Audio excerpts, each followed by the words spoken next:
Hello. Welcome to my AITTS YouTube channel. I know people going through hard times feel better hearing other people's stories knowing they are not alone. However, in the age of social media, very rarely do people get a chance to openly converse about the difficult points they are at in life. Reddit is one of those platforms that has always helped me stay open-minded and learn more about myself and my situation by hearing open conversations about other people in similar situations. Reddit has a mask of anonymity that makes it a unique space to have personal dialogue. With this channel, I would like busy people searching for things to listen to in their past time to be able to take part in these conversations. Hopefully you feel inspired, less alone, and possibly learn some ways to improve your life through these stories. Thank you for listening. Welcome to Reddit Reads, Episode 1, Poverty Finance. This subreddit and theme is based around people going through tough times financially. People in these threads are looking for advice, to relate to others, or even just to vent about their financial situation. I hope you enjoy it. Post number 1. I lost it at work because someone ate my lunch and no one seemed to understand why it was such a big deal to me. It is a big deal when you are poor. It could be your only meal for the day. My boss simply told me that I could just go buy a replacement lunch. Like, why didn't I think of that? Easy for him to say when he can afford to order lunch every day. I could have understood if he was offering his own money, but obviously not. I'm already struggling so much. It's a treat whenever I'm able to bring a lunchbox because it's not every day.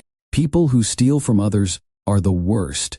If the person had asked, I would have shared my food with them if they were hungry and did not have any lunch. No one admitted to it, even though my name was on my lunchbox. Anyway, I was just really looking forward to my lunch. User A, truly don't understand how a person could eat somebody else's lunch. Clearly, you know it isn't yours. Reply, I don't understand it either. How do you not feel any sort of guilt? It's actually worrying. User A, exactly. Let's say someone had an identical packed lunch, which, let's be real, wouldn't happen. I'd be mortified. Not only would I offer you mine, I'd also offer to DoorDash you literally anything you want, and then never be able to show my face again. Reply, I accidentally took a sip of someone else's Powerade instead of my Gatorade once, and I was apologizing for weeks. User B, I had a manager who said he'd put a padlock on the fridge if it happened again, and people would have to request their lunches. It stopped happening. Might seem annoying, but at least he handled it. User C, I'm so sorry to hear this. I bring my lunch in a lunchbox with freezer packs in it. I am able to keep my lunch in my office as a result.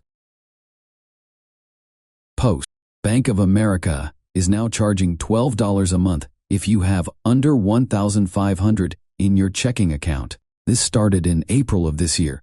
If you have under $1,500 in your checking account or don't have a direct deposit linked, you will be charged $12 per month. This is just like a FQ and die charge.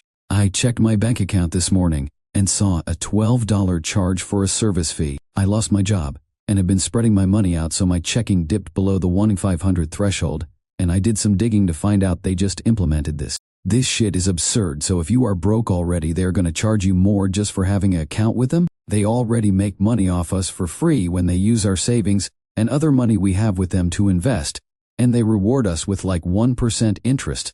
Such bullshit. User A, the big banks don't want low-income customers. You should drop them and get an account at a local credit union instead. Reply, I've wondered about that. Big bank interest rates are trash, like 0.01% compared to 4 to 5% at online ones. Do they really make so little money from the accounts of regular people that it's not profitable to compete at all? Reply, it's also about overhead. Online banks don't have brick-and-mortar stores with employees to pay for, so can offer a much higher interest rate. To give it 5 to 10 years, and they'll become shittier and offer lower interest rates too, because what are you going to do about it? Reply, this is why you should always go for credit unions. Their structure is different from normal businesses, so there's no incentive to squeeze the customer for every penny, and quality stays high forever. User B, Capital One, free everything, no minimum, nationwide coverage. Post. I'm ending it. Just done. Car broke down and can't afford to repair it. I need to have $300 for 2 root canals. The car costs $1,500 to fix and I have $400 to my name. I'm already struggling to pay rent as a college student. I'm a 26-year-old loser who failed in all aspects of my life. It's one thing to be poor, but to be lonely. No friends, no close family support, nothing. I give up.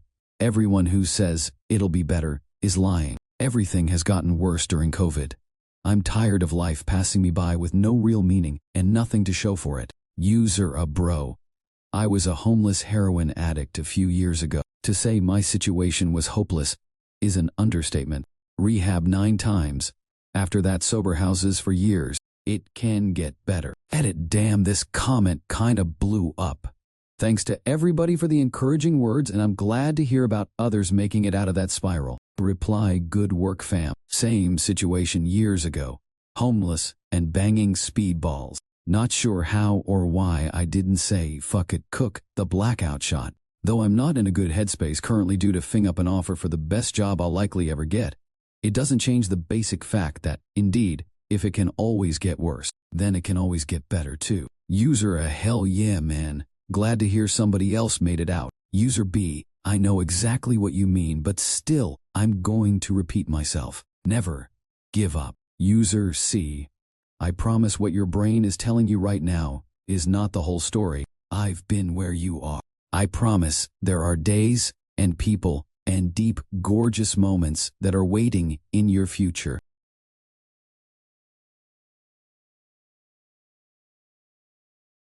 Post. What childhood memory sticks with you from growing up poor? I remember not eating all day and being very hungry. It was dinner time. We were a family of 6. My dad told us all to hop in the car. He said we were going out to eat. I was very excited.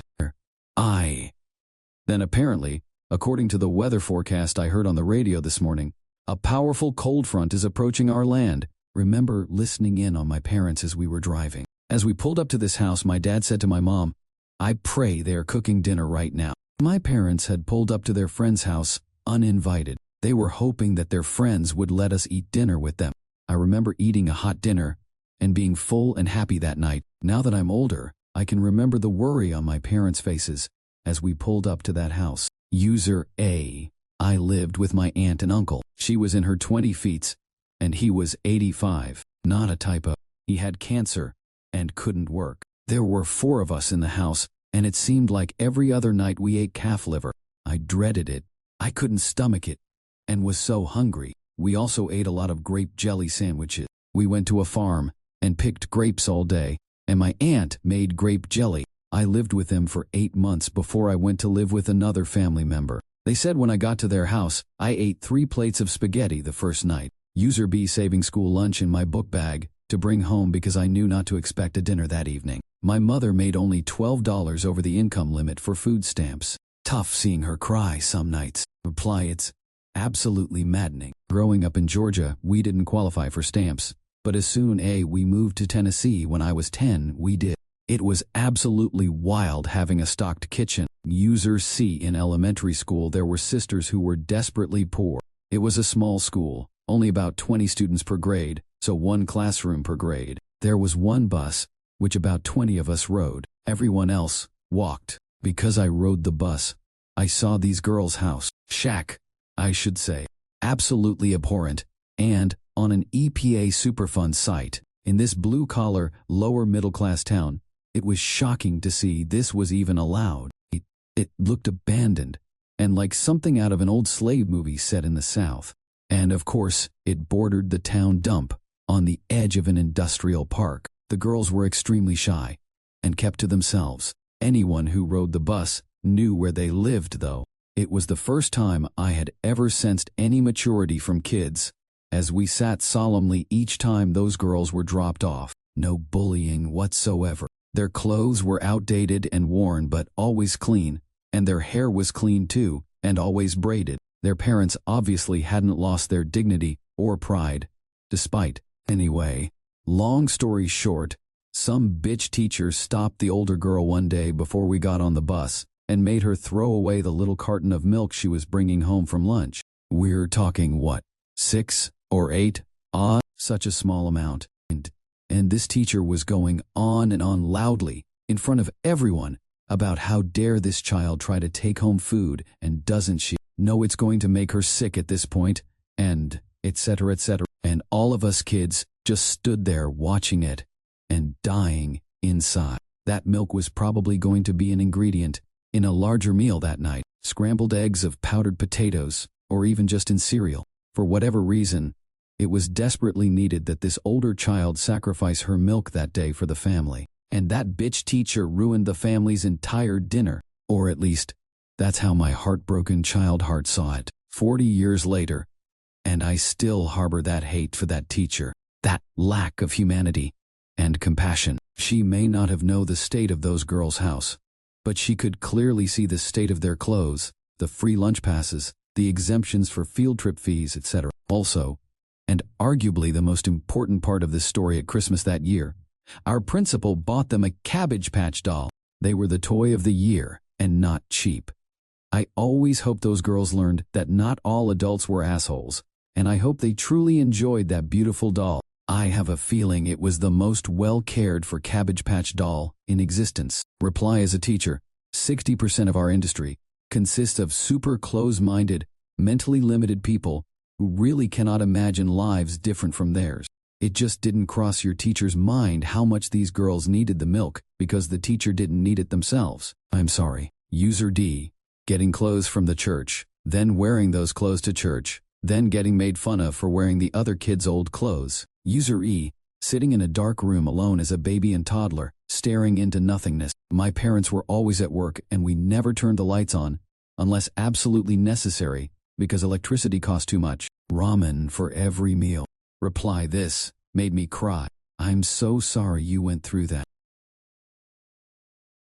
Post. Being poor is so boring. No, I don't want to walk outside or read a book or watch something on the internet for the 100th time. Every time I mention how bored I am but have no money, that's what everyone says to do. Newsflash, that gets boring very fast. I'm so bored I've taken to sleeping most of the day. I just have nothing to do. I hate my life. User a check to see if your local library offers free entry to museums and stuff if you have a library card. We have something called a culture pass in my city where you can get in a bunch of different places for free. You just have to usually schedule it ahead of time to make sure you've got a spot. OP. Reply, I didn't know about that. I will check that out. Thank you. User B.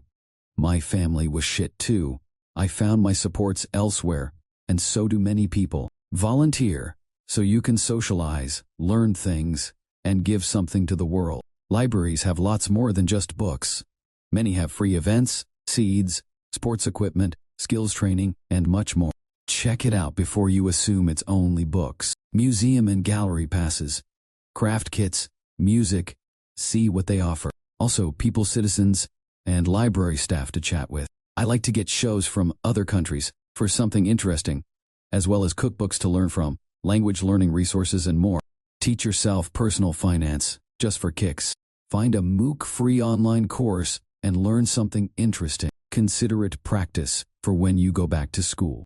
Keep your skills and interests current. These have got me through some very rough times in my life. Stay engaged. In short, in something, anything. It takes effort, but it'll keep me going until things improve. User C. So the real question is based on your responses to others is the magical question. Given money was no object, what would you do? Reply, been feeling the same way as op, so thought I'd answer for myself. I guess I feel like I'd be happier anywhere other than where I am. And I know that's a problem, because if I can't enjoy these moments, what makes me think my brain will understand the switch? I think I am depressed. And I don't want to get help. I just don't care anymore. It won't change or fix anything. I just need to be less so I can cruise through life, because that's all any of us can really afford to do. Go crazy, or learn to mellow TF out. And by mellow out, I mean not caring, but in a healthy way, not depressed way. Reply, nothing will change if you don't think it will. I hope you find what you're looking for, friend. OP. Reply to user C, I'd travel the world and finish college. User C reply, look into woofing. It's how I traveled to Canada for very little and was exposed to new people and ways to work. Look into scholarships and grants for college. I Then apparently, according to the weather forecast I heard on the radio this morning, a powerful cold front is approaching our land. Studied abroad on a scholarship. Are you at a community college? Don't underestimate campus clubs and relationships with professors. Reply, I'm actually a horticulture major myself. I will definitely look into woofing. Thank you for this. User C reply, wwoof.net/. It's working on a farm in exchange for room and board. User D. There is plenty to do that doesn't cost a lot of money, but it helps to have friends who enjoy free activities. If by chance, you haven't had a chance to make friends in your area, maybe look into what goes on in your area that is cheap and offers you the chance to make friends. It sucks to be bored. Hope you are able to find joy in something. Post number 6. Woke up to my car repoed. No money. Advice needed. It finally happened. I was over 60 past due. I called and asked if I can get it back. They said they will get back to me. Not even sure it's worth it. Car payment was over $800 and insurance was over. Not even sure if it's worth it at this point. I'm going to have to rent a car just to get to work. Do I let them sell my car and just start over? Should I try and get it back? Will I have a repo on my credit? It's already shit my credit, but I need a car to get to work. I'm going to have to rent a car in the meantime. Do you guys recommend a long-term rental or going to a buy here pay here lot? Edit car was a 17 Camaro ZL1, young and dumb.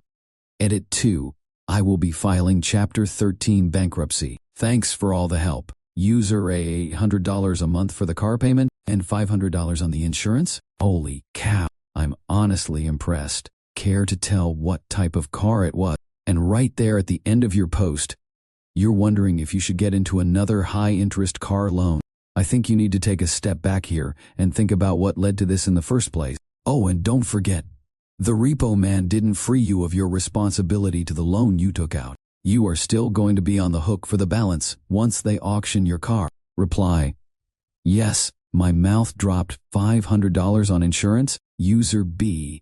Those are not poverty-ish monthly payments, my dude. Even all the folks I know who do have money would say that's insanely high. However, I understand why you are in poverty financially. Unfuck yourself from this car, AS. User C. If you have no money, then there isn't much you can do besides let them auction off the car. Any other solution would require at least coming up with all the past due money plus extra repo fees on top, at a minimum. At a maximum, the lender might demand the entire loan payoff if your state doesn't require a reinstatement offer. Credit-wise, a repo is almost as bad as a bankruptcy and still leaves you responsible for the difference. So you might need to consider bankruptcy as well, depending on how much you owe on the loan and how much the car is likely to sell more for at wholesale auction branded as a repo. If you have other credit card, personal loan, medical debt on top, that needs to be factored in too. As for transportation, if there is no public transit options and your commute is too far to cost-effective, use a rideshare, then a short-term rental while you save up for a cheap cash beater is the best route. Most in your situation would go with the buy here, pay here lot, but most of those places will sell you a car worth $7,000 marked up to $14,000 with 20 to 30% interest rates. That does get you a new car fast, but a lot of customers wind right back up in the same position as soon as the vehicle needs a major repair or have some unexpected expenses, income loss. Getting 60 days behind is a luxury for a BHPH dealer too, as many will require GPS trackers or engine immobilizers if legal in your state. They will cut you off if you are a day or two late. Op reply, thank you. I may have to look into bankruptcy then. My credit is already shot from debt prior. I wonder if there is any way I could avoid getting that on my record. My car was towed today. Post number 7. My husband doesn't know how to be poor. I'm so upset and I don't know how to deal with him right now. I pay the bills.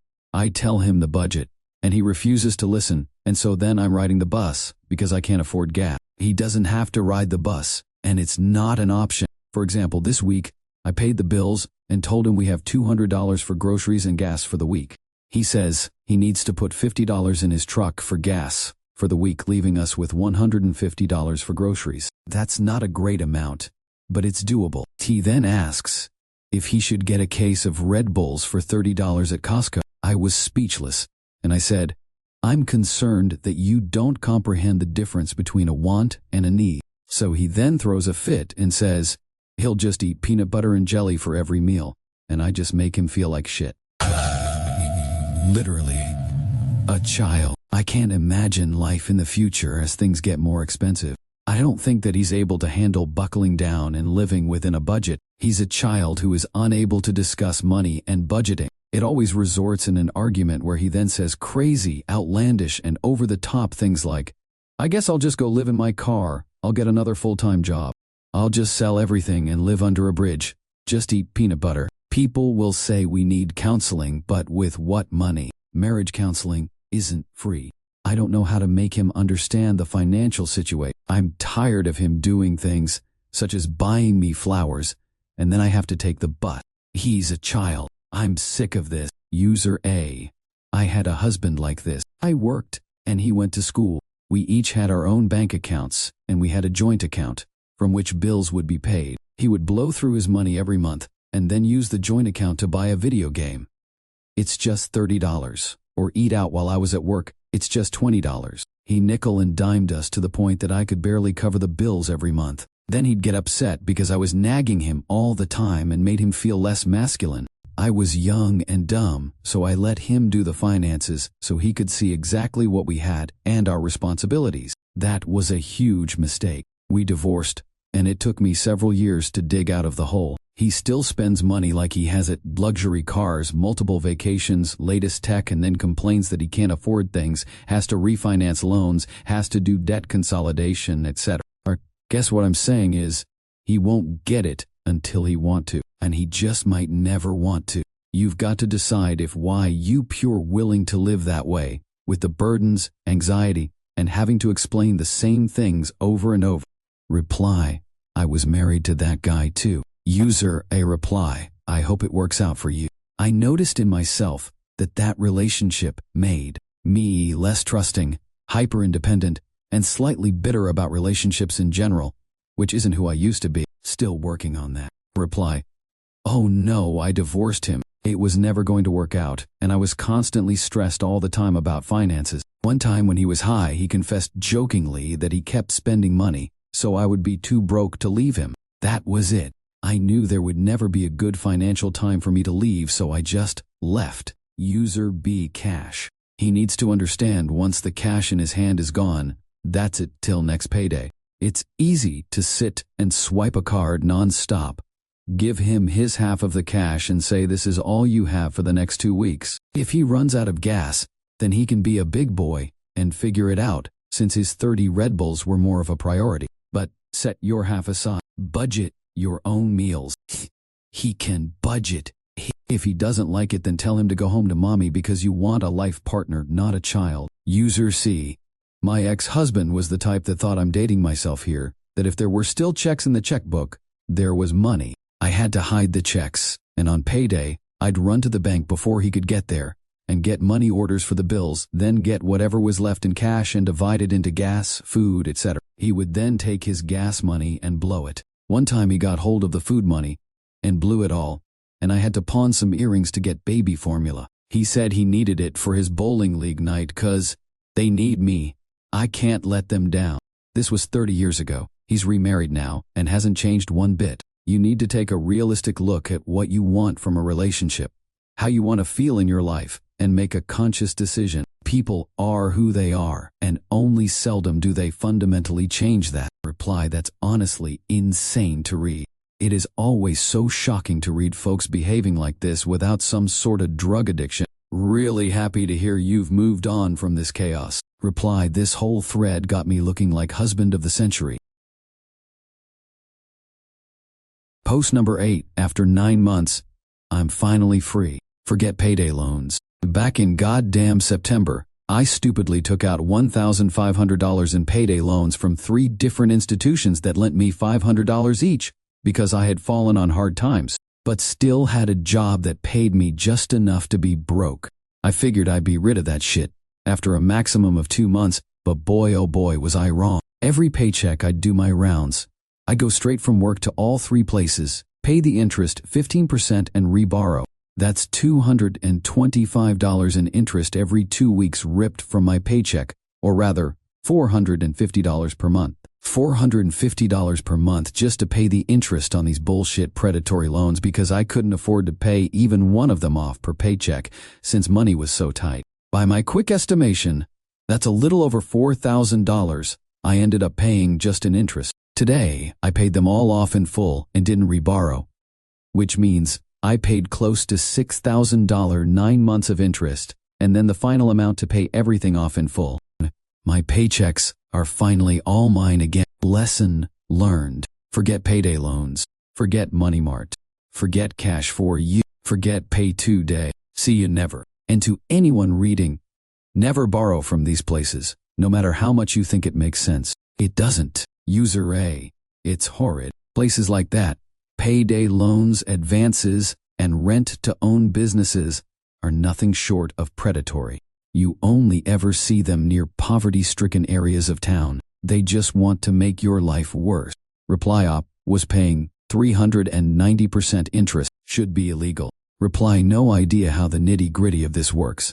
But if that's compounding interest, it's actually 3,785% interest. User B. I'm currently reading Poverty by America, written by Matthew Desmond, where he exposes all the crap that rich people do to make other people poor. I can only read a chapter at a time since this book makes me so angry, but he writes about payday loans and all the influence rich people have here in the USA. It's a very disturbing book. But he's right. The poor will never get ahead. Reply loved this book. If you haven't read his other work, I recommend Evicted User C. Good job paying it back. This is the conclusion of my Reddit Reads, Episode 1, Poverty Finance. All sources are linked in the description. If you enjoyed the content, please like and comment, and let me know some content you would like to see. Thank you for listening.